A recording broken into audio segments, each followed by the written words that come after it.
parler de la bourse à travers les médias ou sur Internet. Peut-être vous y êtes-vous déjà intéressé, voire même y avez-vous risqué quelques économies. Mais dans le fond, il est notable que bien peu de personnes peuvent vous expliquer clairement et concrètement en quoi elle consiste et son fonctionnement.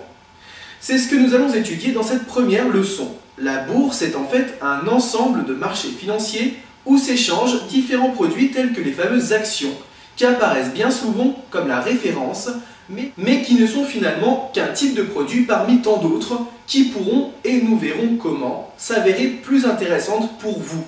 Ces marchés financiers sont utilisés par des collectivités, les États, ou le plus souvent par des entreprises pour s'auto-financer, financer des projets, permettre le développement dans un environnement économique plus viable, et encore bien d'autres moyens de développement. Des intervenants, gros investisseurs ou petits porteurs achètent donc soit des parts des sociétés, soit un coupon que l'État doit rembourser avec des intérêts, ou encore bien d'autres types de produits, dans l'optique qu'ils soient de plus en plus recherchés, de plus en plus demandés. Or, dans ces marchés contrôlés par les lois de l'offre et de la demande, comme vous le savez, plus un produit est rare, plus il est cher. Et le gain d'intérêt à l'égard d'un titre fera monter son prix. Ainsi, l'investisseur parviendra à vendre un produit à un cours plus élevé qu'il ne l'a acheté, ce qui lui permettra de dégager des bénéfices que l'on appelle aussi les plus-values. Le prix d'une action fluctue en fonction de divers éléments et événements qui se complètent et que nous classerons en trois grandes catégories.